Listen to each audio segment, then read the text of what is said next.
الرجيم يتوارى من القوم من سوء ما بشر به أيمسكه على هون أم يدسه في التراب ألا ساء ما يحكمون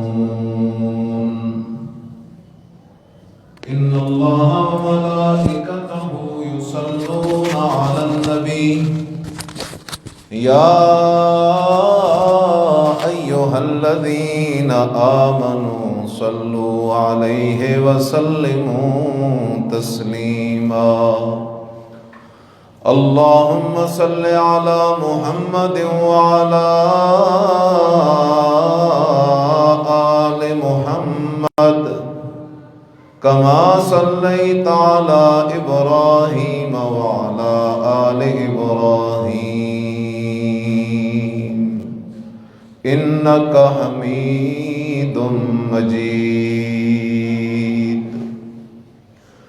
اللهم بارك على محمد وعلى آل محمد كما باركت على إبراهيم وعلى آل إبراهيم إنك حميد مجيد سبحان ربك رب العزة عما يصفون وسلام على المرسلين والحمد لله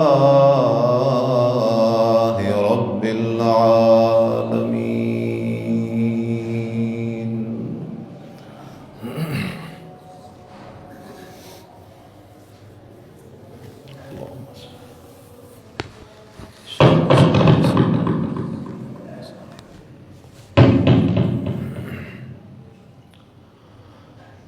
معزز سامعین،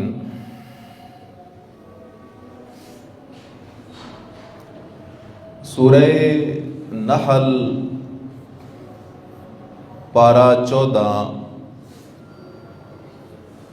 آیت نمبر 58 اور 59 تلاوت کی ہے۔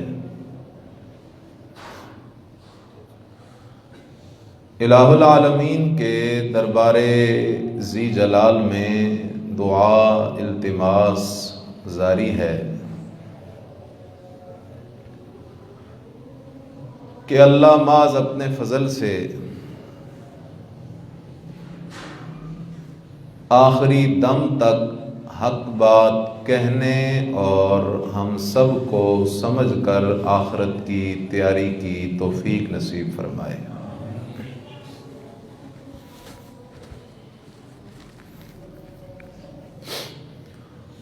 اللہ نے قرآن میں جا بجا ایک اعلان کیا ہے،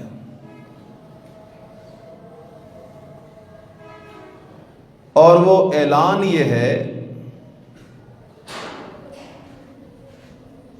کہ لا تتخذوا اليہود والنصارى اولیاء، کہ اے مسلمانوں، یہودی اور عیسائی تمہارے دوست، تمہارے خیر خواہ کبھی بھی نہیں ہو سکتے۔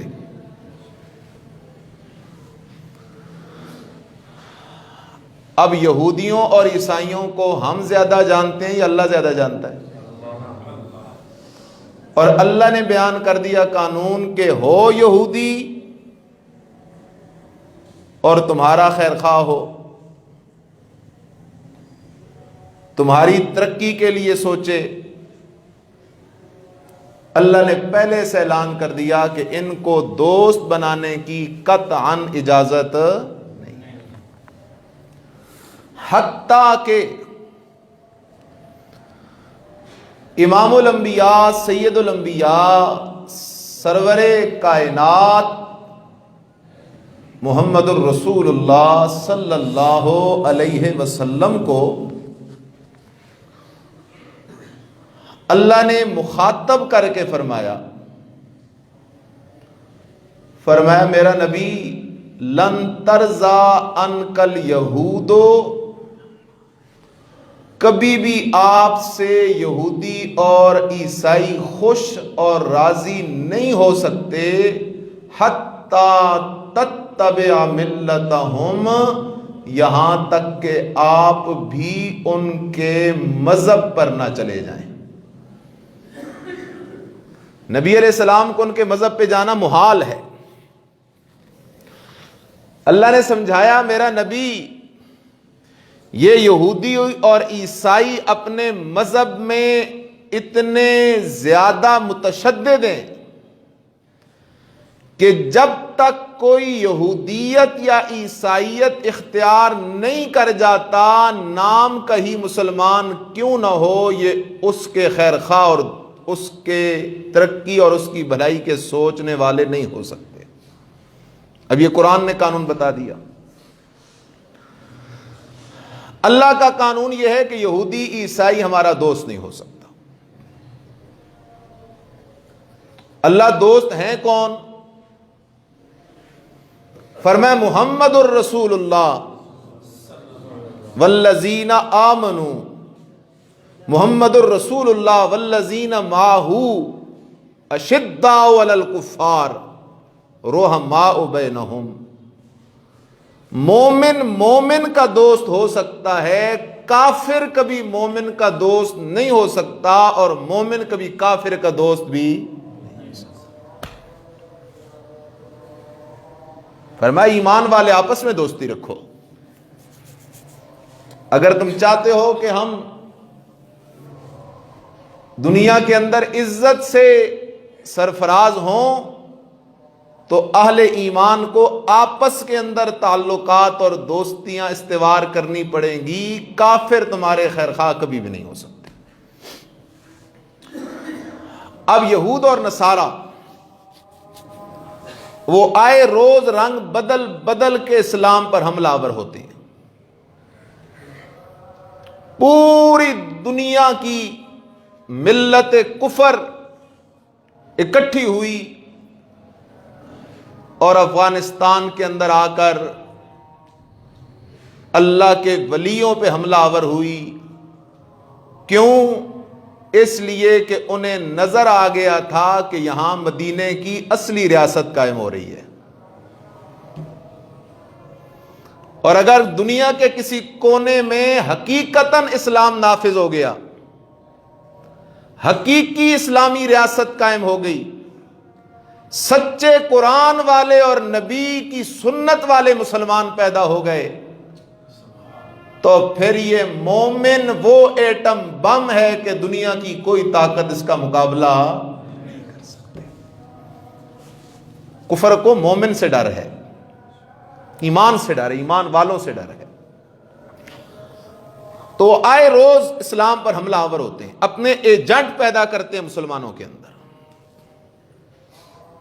نئے نئے انداز میں اسلام اور مسلمانوں پہ وار کرتے ہیں۔ آج کے دور میں ان کا اسلام پر جو حملہ ہے وہ سیکولرزم اور لبرلزم ہے۔ سیکولر قسم کے لوگ، لبرل لوگ جو حقیقت میں لا مذہب ہوتے ہیں، چاہے وہ نام عیسائیت کا لیں، یہودیت کا لیں، اسلام کا لیں، وہ ہوتے لا مذہب ہیں۔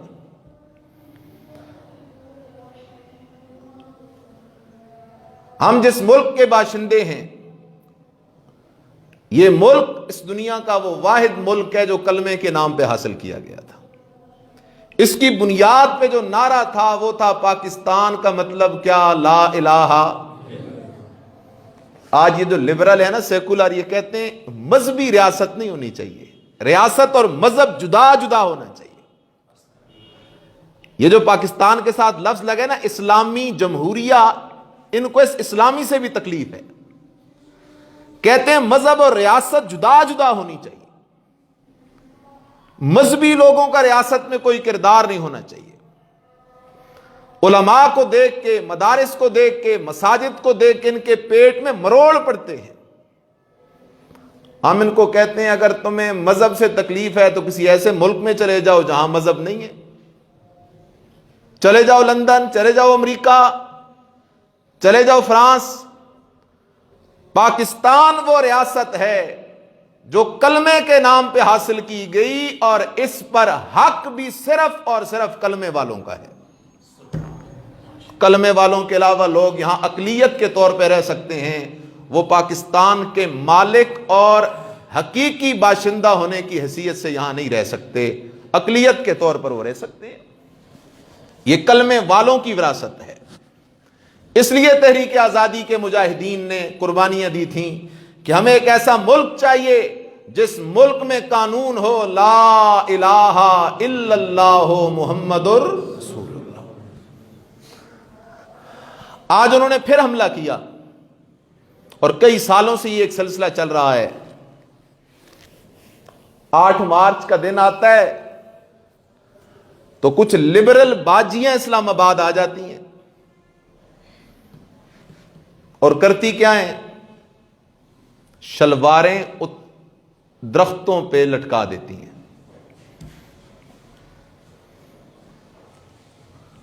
حالانکہ عورت کا معنی پردہ ہے۔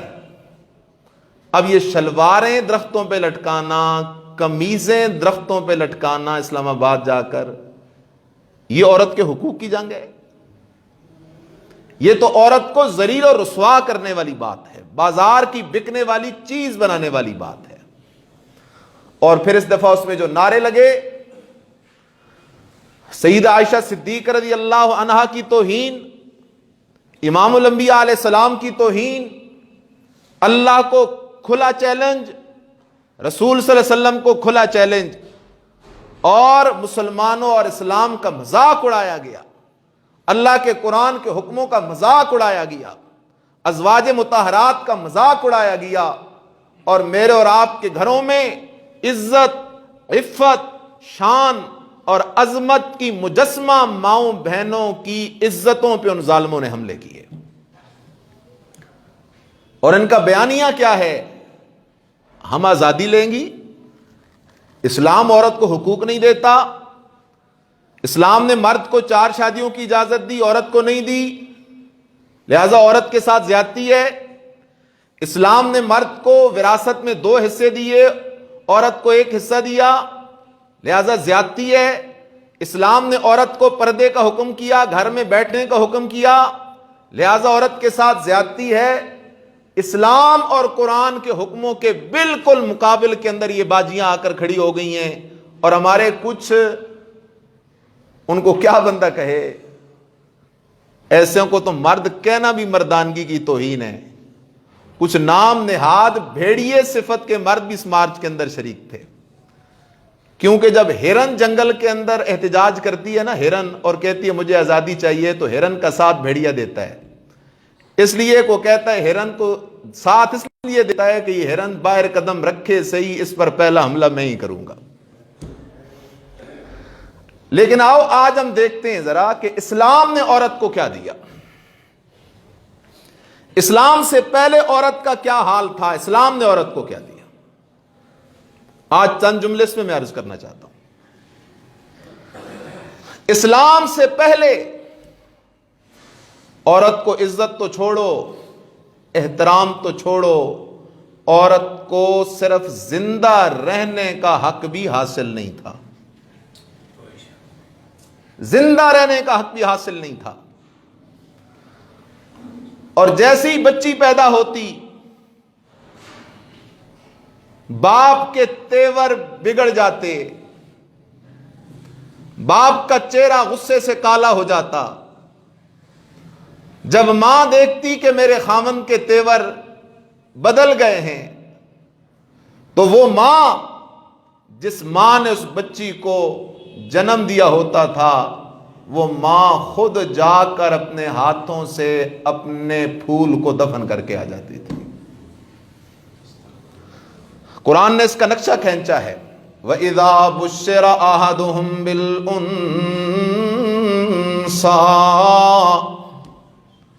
ظَلَّ وَجْهُهُ مُسْوَدًّا وَهُوَ كَظِيمٌ۔ اللہ کہتے ہو میرے بندو آؤ تو صحیح، میں تمہیں ذرا قرآن سے پہلے والے دور کے حالات سناؤں، اسلام سے پہلے والے دور کے حالات سناؤں، محمد عربی رحمت للعالمین کی دعوت اور محنت سے پہلے والے دور کے حالات سناؤں۔ اللہ کیا حال ہے؟ فرمایا وَإِذَا بُشِّرَ أَحَدُهُمْ بِالْأُنثَىٰ، دور جاہلیت کے کسی باپ کو جب یہ خوشخبری دی جاتی تیرے گھر بیٹی پیدا ہوئی ہے، ظل وجهه مسودا، اس کا چہرہ سیاہ ہو جاتا غصے سے، پریشانی سے، میرے گھر کے اندر بیٹی کیوں پیدا ہوئی ہے، وَهُوَ کظیم، اور دل میں کڑنے لگ جاتا، یتوارا من القوم من سوء ما بشر بہ، بیٹی پیدا ہونے کی وجہ سے وہ لوگوں سے چھپتا پھرتا، کہیں لوگ مجھ سے یہ نہ پوچھیں تیرے گھر میں بیٹی پیدا ہوئی ہے، بیٹی کے پیدا ہونے کو اپنی بےزتی سمجھتا، اپنے لیے توہین سمجھتا، اپنے لیے حقارت سمجھتا، اپنے لیے مصیبت سمجھتا، یتوارا من القوم من سوء ما بشر بہ، اور اب وہ باپ سوچ رہا ہوتا ایمسکہ علی ہون ام یدسہ فی التراب، آیا اس بچی کو گھر کے اندر زندہ چھوڑ دوں اور لوگوں کی باتیں سنوں، لوگوں کے تانے سنوں، تیرے گھر میں 3 بیٹیاں ہیں، تیرے گھر میں 5 بیٹیاں ہیں، تو جہنم کے آگے بننے والا پردہ ہوتی ہے، بیٹی تو اللہ کی وہ نعمت ہے۔ آمنہ کے لال سید الانبیاء فخر الانبیاء محمد الرسول اللہ صلی اللہ علیہ وسلم نے فرمایا اللہ نے جس کو بیٹی دی اس نے اپنی بیٹی کی پرورش کی، جوان ہو گئی، کسی مناسب جگہ رشتہ کروا دیا، یہ پرورش کرنے والا باپ قیامت کے دن میں محمد الرسول اللہ کے ساتھ یوں جڑ کر قریب کھڑا ہوگا۔ اسلام سے پہلے عورت کا یہ حال ہے، جینے کا حق بھی حاصل کوئی نہیں، بیٹیوں کو زندہ درگور کیا جا رہا ہے۔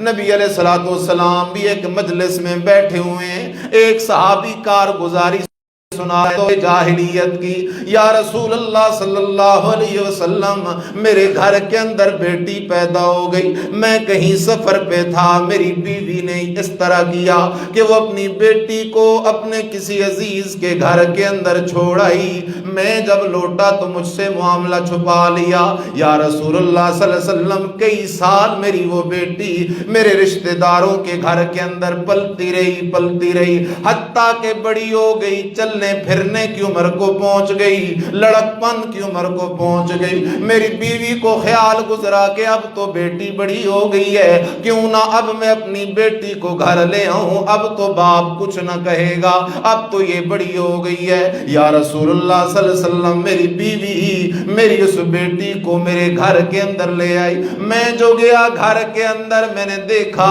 میرے گھر کے آنگن کے اندر ایک پھول جیسی بچی پھر رہی ہے، کھل کھلا رہی ہے، ہنس رہی ہے، پیار محبت کی باتیں کر رہی ہے، یا رسول اللہ صلی اللہ علیہ وسلم میں نے جو بچی اپنے گھر کے آنگن میں دیکھی تو میں نے اپنی بیوی سے پوچھا یہ کس کی بیٹی ہے؟ بیوی نے کہا میاں یہ تیری بیٹی ہے، پیدا ہوئی تھی تو میں اسے عزیزوں کے گھر چھوڑ آئی تھی تاکہ اسے زندہ درگور نہ کر دیا جائے۔ وہ کہنے لگا یا رسول اللہ صلی اللہ علیہ وسلم اس وقت چونکہ میرے دل میں ایمان کوئی نہیں تھا، اور جب ایمان نہ ہو تو وہ بندہ انسان نہیں ہوتا، انسان کی شکل میں درندہ ہوتا ہے، اس لیے یہودی بھی ہیں تو درندہ، عیسائی بھی ہے تو درندہ، دنیا کے کافر بھی ہیں تو درندہ، اور درندے کو اسلام کے ساتھ کیا لگے، عورت کے حقوق کے ساتھ کیا لگے۔ یا رسول اللہ صلی اللہ علیہ وسلم میں نے کیا کیا، اپنی بیٹی کو اپنے ساتھ لے لیا، ماں اس کی چیختی رہی چلاتی رہی کہ تیری او ظالمہ ظلم نہ کر ظلم نہ کر ظلم نہ کر، اب تو یہ ویسے بھی بڑی ہو گئی ہے۔ یا رسول اللہ صلی اللہ علیہ وسلم، میں اپنی اس پھول جیسی بیٹی کو لے کر چلا گیا بیابان کی طرف، چلا گیا صحرا کی طرف، وہاں جا کے میں نے گڑھا کھودنا شروع کر دیا، میں نے گڑھا کھودنا شروع کر دیا۔ میں گڑھا کھودتا جا رہا ہوں، کبھی ریت میری داڑھی پہ پڑتی ہے، کبھی ریت میرے لباس پہ پڑتی ہے۔ وہ پھول جیسی بچی بھاگ کے آتی ہے، میری داڑھی کو بھی صاف کرتی ہے، میرے لباس کو بھی صاف کرتی ہے، کہتی ہے بابا تیرا لباس گندا ہو رہا ہے، بابا تیری داڑھی پہ ریت پڑ گئی ہے۔ اللہ کے نبی، مجھے پھر بھی ترس نہ آیا، میں گڑھا کھودتا گیا، گڑھا کھودتا گیا، گڑھا کھودتا گیا۔ وہ پھول جیسی بچی کھل کھلا رہی ہے، مسکرا رہی ہے۔ بڑے عرصوں کے بعد آج پہلی دفعہ وہ باپ کے ساتھ باہر نکلی ہے، بڑی خوش ہے آپ بچی۔ لیکن یا رسول اللہ صلی اللہ علیہ وسلم، میرے دل کے اندر ترس کوئی نہ آیا۔ میں نے اس اپنی بیٹی کو اٹھا کے گڑھے کے اندر کھڑا کر دیا اور اس پہ اوپر ریت پھینکنا شروع کر دی، اس کو درگور کرنا شروع کر دیا۔ اللہ کے نبی، وہ بچی روتی رہی، گڑ گڑاتی رہی، چلاتی رہی، لیکن مجھے اس پر کوئی ترس نہ آیا۔ میں نے اپنے ہاتھوں سے اپنی پھول جیسی بچی کو دفن کر دیا۔ اسلام سے پہلے تو عورت کا یہ حال تھا، آ گیا اسلام، آ گیا قرآن، آ گیا رحمتوں والا نبی محمد الرسول اللہ۔ اسلام آ گیا، اسلام نے کیا کیا؟ واہ اللہ تیری رحمت پہ قربان جاؤں، واہ قرآن تیری عظمت پہ قربان جاؤں، واہ اللہ کے نبی تیری عزت پہ قربان جاؤں۔ اسلام نے عورت کو کیا دیا؟ اسلام نے عورت کی عزت کا ایسا بندوبست کیا کہ ماں کے پیٹ سے قبر کے پیٹ تک، ماں کے پیٹ سے قبر کے پیٹ تک اسلام نے عورت کو 4 محافظ اور 4 خادم عطا کر دیے۔ کتنے خادم دے دیے؟ پہلا خادم باپ، دوسرا خادم بھائی، تیسرا خادم خاوند، چوتھے خادم بیٹے اولاد۔ باپ کو بیٹی کی عظمتیں سنائیں، بھائیوں کو بہنوں کی عظمتیں سنائیں، خاوند کو بیوی کے حقوق کی ترغیب دی، اور جب بیٹوں کی بات آئی تو انہیں کہا وَبِالْوَالِدَيْنِ إِحْسَانًا۔ او بیٹو، اگر تم اپنے والدین کے حقوق ادا نہ کرو تو میں اللہ کو کبھی بھی راضی نہیں کر سکتے۔ اولاد سے کہا تیری جنت تیرے ماں کے قدموں میں ہے۔ 4 محافظ دے دیے، خیال کر۔ پہلا محافظ باپ ہے، بیٹی پیدا جو ہوئی ہے، اب باپ خوش خوش پھر رہا ہے، اللہ نے رحمت دے دی ہے، اللہ نے نعمت دے دی ہے، اللہ نے برکت دے دی ہے، اللہ نے مجھے پھول جیسی بیٹی دے دی ہے۔ باپ خوش پھر رہا ہے، اور باپ باہر تکلیفیں برداشت کرتا ہے، مزدوریاں کرتا ہے، مشقتیں کرتا ہے، لیکن اپنی بیٹی کی ہر ضرورت گھر کی 4 دیواری کے اندر پورا کرتا ہے، اس کی خواہشات بھی پورا کرتا ہے، اس کی ضروریات بھی پورا کرتا ہے۔ پھر آ گئے بھائی، بھائیوں کی باری جو آئی تو بھائی بھی اپنی بہن کے ساتھ پیار کرنے لگ گئے، اپنی بہن کی خواہشات کو پورے کرنے لگ گئے۔ امام الانبیاء، سید الانبیاء، فخر الانبیاء، صاحب قرآن، صاحب معراج محمد الرسول اللہ صلی اللہ علیہ وسلم کی اپنی سگی بہن تو تھی کوئی نہیں۔ نبی علیہ السلام کی اپنی سگی بہن تو تھی کوئی نہیں۔ دودھ والی بھی بہن تھی حضرت شیمہ، اس نے نبی علیہ السلام کے ساتھ دودھ پیا تھا۔ ایک دن نبی علیہ السلام تشریف فرمائے، صحابی آگے، یا رسول اللہ صلی اللہ علیہ وسلم کوئی عورت آپ سے ملنا چاہتی ہے۔ آپ نے پوچھا میاں پتہ تو چلا کون ہے؟ صحابی پوچھ کے آیا، اور خبر دیا رسول اللہ صلی اللہ علیہ وسلم آپ کی دودھ والی بہن شیمہ ہے۔ نبی علیہ السلام اپنی بہن کے استقبال میں کھڑے ہو گئے، اپنی کملی اپنی چادر اتار کے زمین پہ بچھا دی اور اپنی بہن کو اپنی چادر پہ بٹھا دیا۔ صحابہ حیران ہیں، پریشان ہیں، یہ کون عورت ہے جس عورت کے تقدس، احترام اور عزت میں امام الانبیاء اپنی کملی بچھا رہی ہیں؟ صحابہ پریشان ہیں۔ جو لوٹ گئی بہن، صحابہ نے پوچھا تو فرمایا او مریدو، یہ میری بہن تھی۔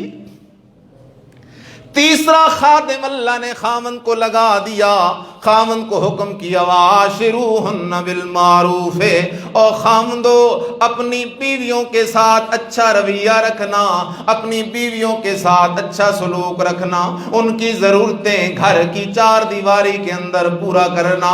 پھر بیٹوں کی بات آ گئی، ان کو خدمت کے اندر لگا دیا۔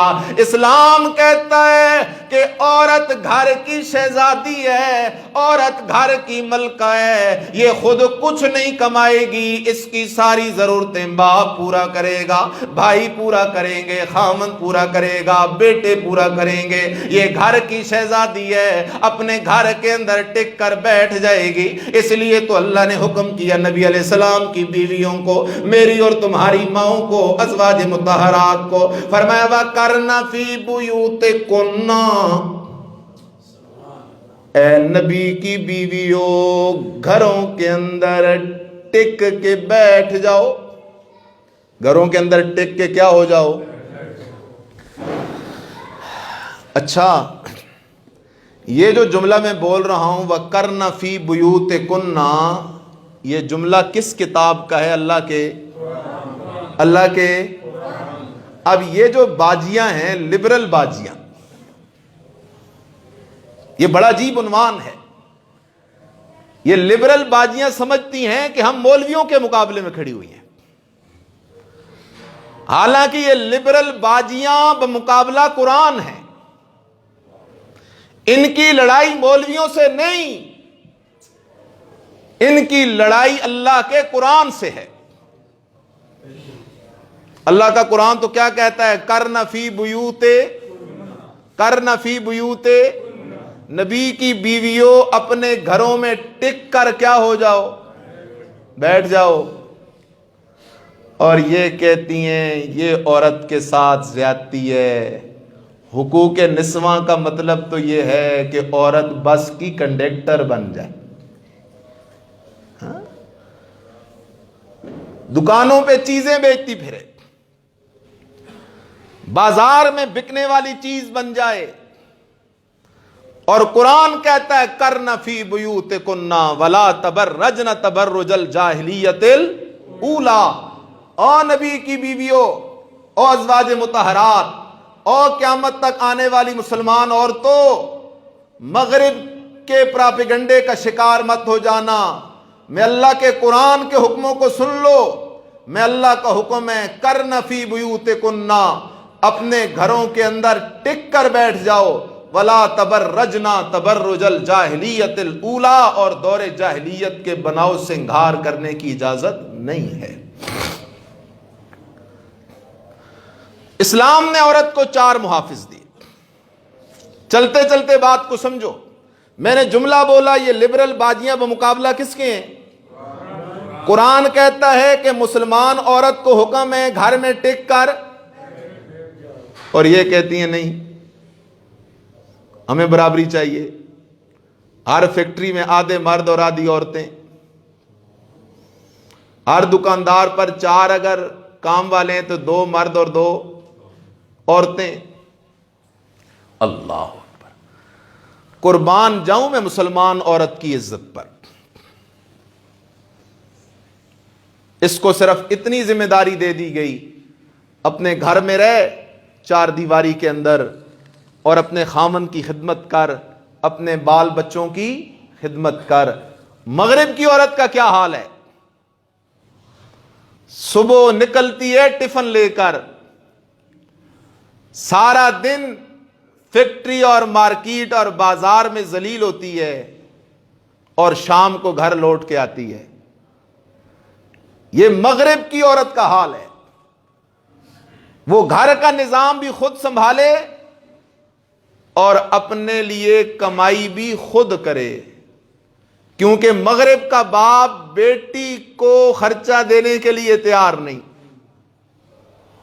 وہ اپنی مستیوں میں لگا ہے۔ مغرب کا بھائی اپنی بہن کو جانتا ہی نہیں،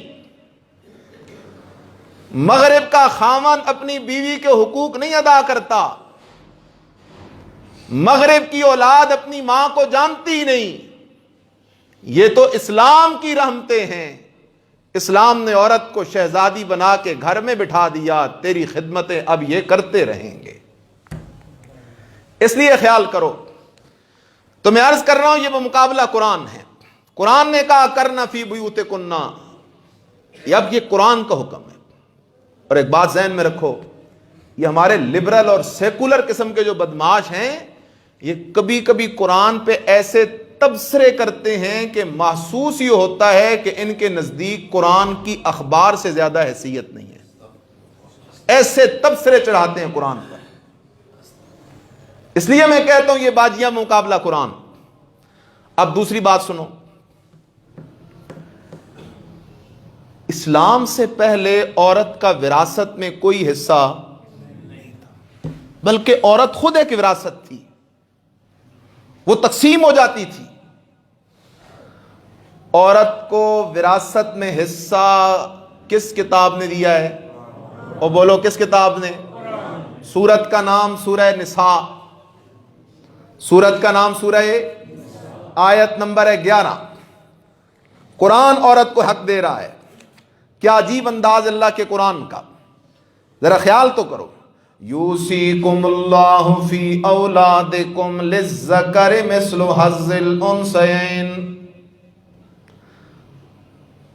او میرے بندوں میں اللہ تمہیں سختی سے حکم کر رہا ہوں کہ جب باپ مر جائے تو اس کی وراثت میں اگر بھائی کو 2 حصے ملنے ہیں تو بہن کو بھی 1 حصہ ملنا ہے۔ عورت کا حصہ مرد کے مقابلے میں نصف رکھ دیا گیا۔ اسلام سے پہلے وراثت میں عورت کا کوئی حصہ نہیں تھا، اسلام نے عورت پہ احسان کیا اور اس کو باپ کی وراثت سے کیا دے دیا؟ اب آ جاؤ لبرل باجیہ میں مقابلہ قرآن، کہتی ہیں یہ تو عورتوں کے ساتھ زیادتی ہے، عورت کو برابر حصہ ملنا چاہیے۔ انہوں نے دوڑ لگائی ہوئی برابری کی، عورت کو کتنا حصہ ملنا چاہیے؟ مرد کے برابر۔ اور اللہ کا قرآن کہتا ہے عورت کو ملے گا حصہ مرد کا آدھا۔ اب یہ فتویٰ کسی مولوی کا ہے یا اللہ کا ہے؟ اب یہ لبرل باجیاں مولوی سے لڑ رہی ہیں قرآن سے؟ قرآن سے۔ لیکن آپ کو سمجھانے کے لیے بات کہہ دوں کہ اسلام نے جو عورت کو مرد کے مقابلے میں آدھا حصہ دیا ہے، یہ نا انصافی نہیں بلکہ عین انصاف ہے۔ نا انصافی نہیں بلکہ عین کیا ہے؟ عین کیا ہے؟ کیسے؟ عورت کے 4 مقام ہیں۔ بیٹی، جب بیٹی ہے تو خرچہ کس کے ذمہ؟ بہن، خرچہ کس کے ذمہ؟ بیوی، خرچہ کس کے ذمہ؟ ماں، خرچہ کس کے ذمہ؟ بیٹوں کے ذمہ۔ اسلام نے عورت پر خرچے کا کوئی بوجھ نہیں ڈالا۔ سارا بوجھ کس پہ ہے؟ مرد پہ۔ اس قانون کے مطابق تو ہونا یہ چاہیے تھا کہ وراثت سے عورت کو کچھ حصہ بھی نہ دیا جاتا، کیونکہ خرچے کا بوجھ عورت پر ہے ہی نہیں، سارا بوجھ کس پر ہے؟ مرد پر ہے۔ لیکن پھر بھی قرآن نے، اللہ نے، نبی نے عورت پر احسان کیا، چل تجھ پر بوجھ تو نہیں ہے، پھر بھی وراثت سے آدھا حصہ تجھے ہم ضرور دے دیں گے۔ اسی طرح یہ لبرل باجیاں ایک اور بات کرتی ہیں، مرد کو 4 شادیوں کا اختیار ہے تو عورتوں کو کیوں نہیں؟ مرد کو 4 شادیوں کا اختیار ہے تو عورت کو؟ عورت کو بھی 4 شادیوں کے اختیار ہونا چاہیے۔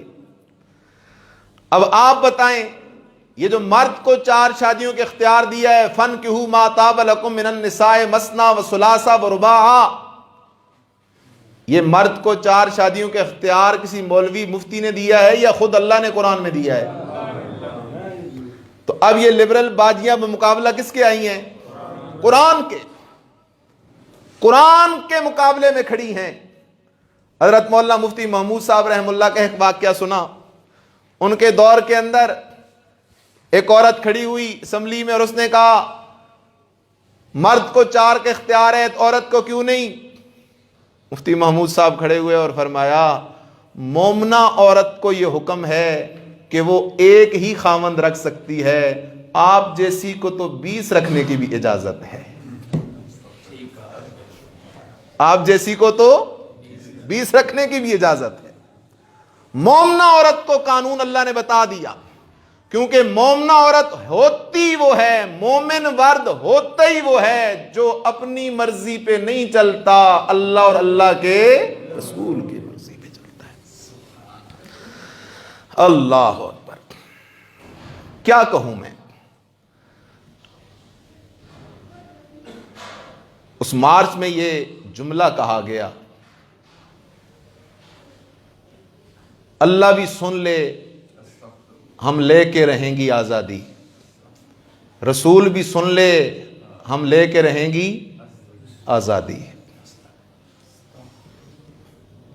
میرے اس ملک میں اگر کسی ادارے کے سربراہ، اگر کسی حکمران کی تذلیل اور توہین ہو تو پورے ملک کی مشینری حرکت میں تو کیا طوفان آ جاتا ہے، لیکن آمنہ کے لال کی توہین ہو تو ان کو سزا کی بجائے پناہ دی جاتی ہے۔ کب تک یہ دنیا کی زندگی ہے؟ آخر تو ایک دن آمنہ کے لال سے منہ لگے گا یا نہیں لگے گا؟ تو میں اپنے حکمرانوں سے کہتا ہوں کیسے منہ دکھاؤ گے آمنہ کے لال کو؟ آپ کی چھتری کے نیچے معاشرے کی دھتکاری ہوئی عورتیں جن کو اسلامی معاشرے نے رد کر دیا، دھتکار دیا، ان کو اتنی جرأت کہ کبھی وہ اپنی قمیصیں اور اپنی شلواریں لٹکا دیں درختوں پر، کبھی وہ سیدہ عائشہ ام المومنین حضرت عائشہ صدیقہ عتیقہ رفیقہ محمد الرسول اللہ صلی اللہ علیہ وسلم کی عزت اور ناموس پہ حملہ آور ہوں، کبھی وہ قرآن پہ حملہ آور ہوں، کبھی آمنہ کے لال کی دین اور اسلام پہ حملہ آور ہوں، اور پھر بھی آپ کے کان پر جوں بھی نہ رینگے تو بتاؤ تو صحیح مدینے کی ریاست کیسی ہوتی ہے؟ یہ مدینے کی ریاست ہے، مذاق ہے یہ مدینے کی ریاست سے۔ اس لیے واضح الفاظ کے اندر یہ بات سن لو کہ یہ لوگ مولویوں کے دشمن نہیں، مدرسوں اور مسجدوں کے دشمن نہیں، مذہبی طبقے کے دشمن نہیں، حقیقت میں ان کی لڑائی اسلام کے ساتھ ہے اور اللہ کے قرآن کے ساتھ ہے۔ چوتھی مثال بھی سن لو، عورت کو پردے کا حکم جو دیا گیا ہے، یدنین علیہن من جلابیبہن، سورہ احزاب، پردے کا حکم جو عورت کو دیا ہے یہ کسی مفتی نے دیا ہے یا اللہ کے قرآن نے دیا ہے؟ بولو کس نے دیا؟ اللہ کے قرآن نے دیا ہے۔ آج مغرب، لوگ کہتے ہیں مغرب بڑا انصاف ہے، بڑی آزادی ہے وہاں مذہبی، کئی لوگ ہمیں بھی آ کر درس دیتے ہیں مغرب میں جی مذہب کے لحاظ سے بڑی آزادی ہے، وہاں ایک طرف مسجد ہوتی ہے، ساتھ مندر ہوتا ہے، ساتھ امام برگاہ ہوتی ہے، ساتھ چرچ ہوتا ہے، ساتھ فلاں ہوتا ہے، ساتھ فلاں ہوتا ہے۔ لیکن کیا ہے وہ سنتے نہیں کہ کئی مغربی ممالک میں پردے پر کیا لگا دی گئی؟ پابندی لگا دی گئی۔ کئی مسلمان ماؤں بہنوں کی جو مغرب میں رہتی ہیں ان کے پردے نوچ لیے گئے، اتار لیے گئے۔ یہ مذہبی آزادی ہے؟ اس لیے خیال کرو، پردے کا حکم عورت کو کسی مولوی نے نہیں، کسی مفتی نے نہیں، کسی دارالافتاء سے نہیں، بلکہ پردے کا حکم عورت کو دیا گیا ہے اللہ کے قرآن سے دیا گیا ہے. اور یہ لوگ پردے کے مخالف، عورت کے ساتھ زیادتی ہے. پردے کا پابند کیوں کیا گیا؟ عورت خاوند کے لیے کھانا کیوں بنائے؟ اچھا خیال کرو یار، عورت ہوٹل میں کھانا بنائے تو اعتراض نہیں، یہ عورت کو آزادی مل گئی ہے جی. عورت بسوں کے اندر پرائے مردوں کو کھانے پیش کرے تو اعتراض نہیں، ہاں جی عورت کو آزادی مل گئی. عورت جہازوں کے اندر اجنبی مردوں کو کھانے پانی کی چیزیں پیش کرے تو اعتراض نہیں، لیکن عورت اپنے خامن کو کھانا بنا کر دے تو اس پہ کیا ہے؟ اعتراض ہے. اس پہ اعتراض ہے کہ عورت کھانا کیوں بنا کر دے اپنے خامن کو. اللہ اکبر. امام الانبیاء سید الانبیاء محمد الرسول اللہ صلی اللہ علیہ وسلم کی احادیث کی طرف تو آؤ ذرا. میرے مرشد کی ادا اور انداز پہ قربان جاؤں. میرے مرشد محمد کریم صلی اللہ علیہ وسلم سے کسی نے پوچھا کہ عورتوں میں سب سے زیادہ مقام کس کا ہے؟ فرمایا ماں کا ہے. اللہ کے نبی پھر کس کا؟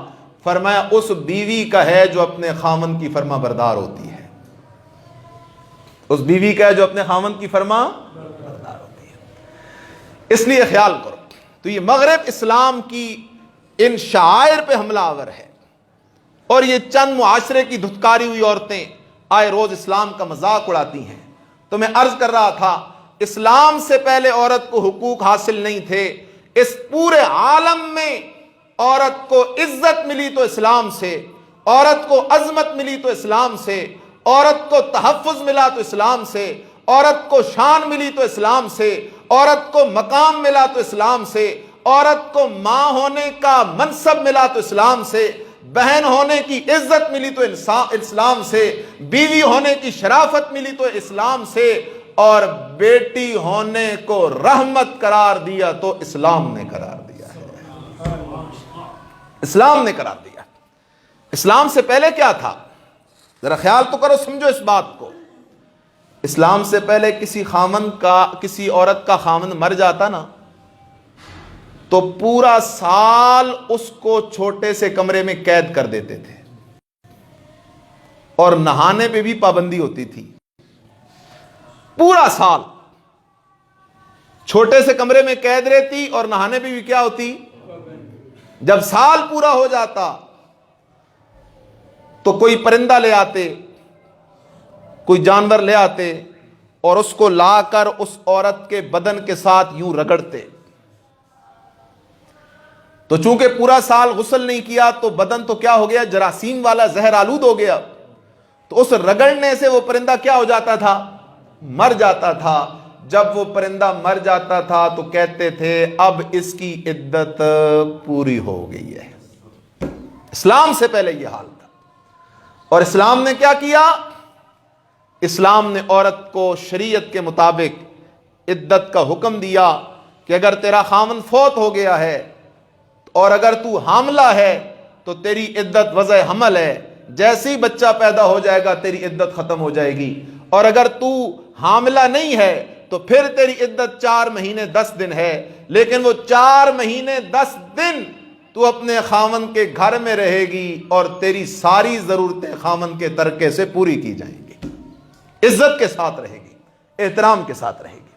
اس لیے میں آخری جملہ کہہ رہا ہوں، مغرب آج ہماری اسلامی تہذیب پہ حملہ آور ہے، اور اس کارروائی میں ہم بھی اس سے ملے ہوئے ہیں. میرے جملے پہ ناراض نہ ہونا، اس کارروائی میں ہم بھی اس سے کیا ہیں؟ ملے ہوئے ہیں. اولاد اللہ کی بڑی رحمت ہے. ان سے پوچھو جن کو اللہ نے اولاد نہیں دی. کروڑ پتی ہیں، ارب پتی ہیں، اولاد کوئی نہیں، تڑپ رہی ہیں، ترس رہے ہیں. جن کو اللہ نے اولادیں دی ہیں آج عہد کر کے اٹھو، اپنی اولاد کو آمنہ کے لال کا غلام بنائیں گے. ہاتھ کھڑے کرو، عہد کرو، اپنی اولاد کو آمنہ کے لال کا کیا بناؤ گے؟ غلام بناؤ گے. نمازی بناؤ، حافظ قرآن بناؤ، عالم بناؤ، قربان جاؤں قربان جاؤں میں اس قرآن کی عزت پر، اس قرآن کی عزت پہ قربان جاؤں کہ وہ حافظ جب حفظ کرتا ہے دن قیامت کا ہوگا، اللہ حافظ قرآن کو کہے گا او حافظہ ادھر آ جا۔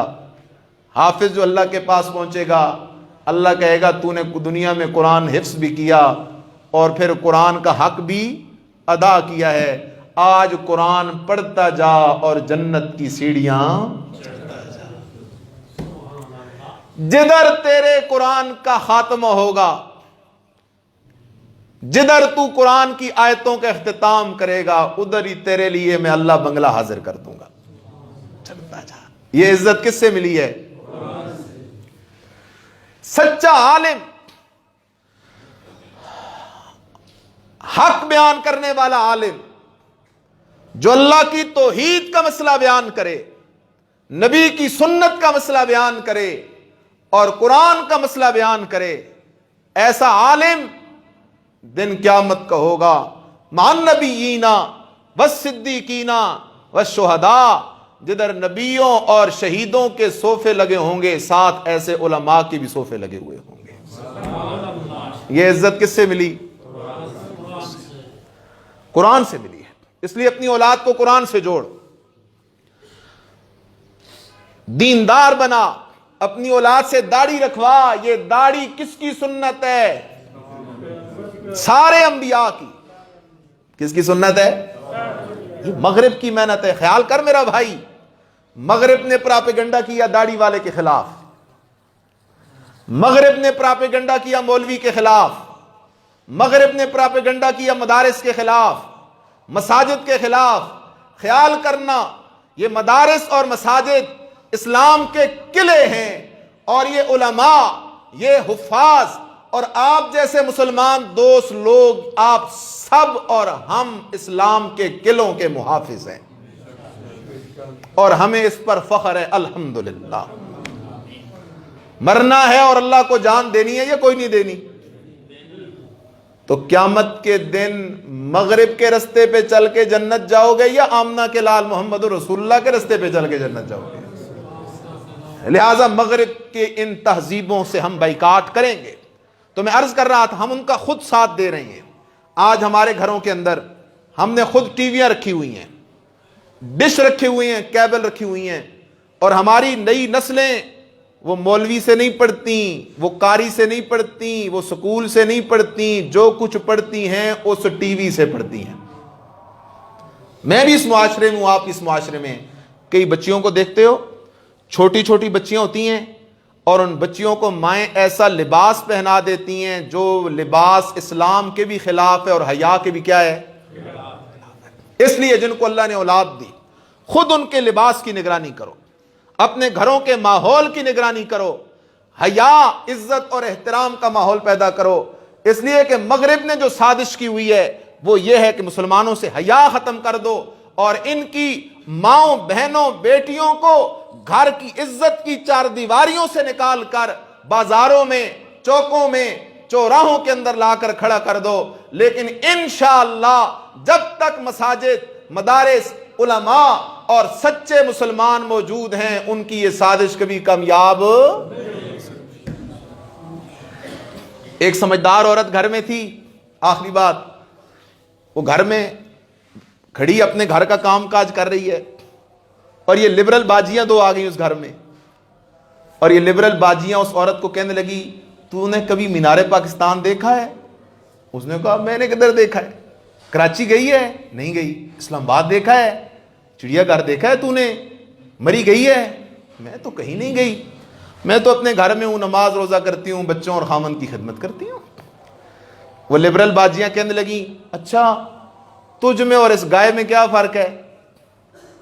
اس عورت کے گھر میں ایک گائے باندھی ہوئی تھی نا، تجھ میں اور اس گائے میں کیا فرق ہے؟ اس گائے نے مینار پاکستان نہیں دیکھا، مری نہیں دیکھا، اور تو نے بھی نہیں دیکھا۔ یہ ان کا ایک انداز ہوتا ہے عورت کو گھر سے نکالنے کا۔ ماشاءاللہ وہ بہن بھی بڑی سمجھدار تھی، اس بہن نے آگے سے کہا ٹھیک ہے تو نے تو اپنی بات کر دی ہے، میری بھی سن، تم میں اور میری اس گائے میں بھی کوئی فرق، تم بھی صبح گھر سے نکلتی ہو، پتہ نہیں کدھر پھر پھر کے شام گھر جاتی ہو، میں بھی صبح گائے کو نکالتی ہوں، پتہ نہیں کدھر پھر پھر کے شام یہ گھر آتی ہے۔ تم میں اور میری اس گائے میں بھی کوئی فرق نہیں ہے۔ اس لیے عورت شہزادی ہے۔ عورت کیا ہے؟ یہ گھر کی شہزادی ہے۔ دعا ہے کہ اللہ پاک ہمیں اسلامی تعلیمات پہ عمل کی توفیق نصیب فرمائے۔ آخر دعوانا ہے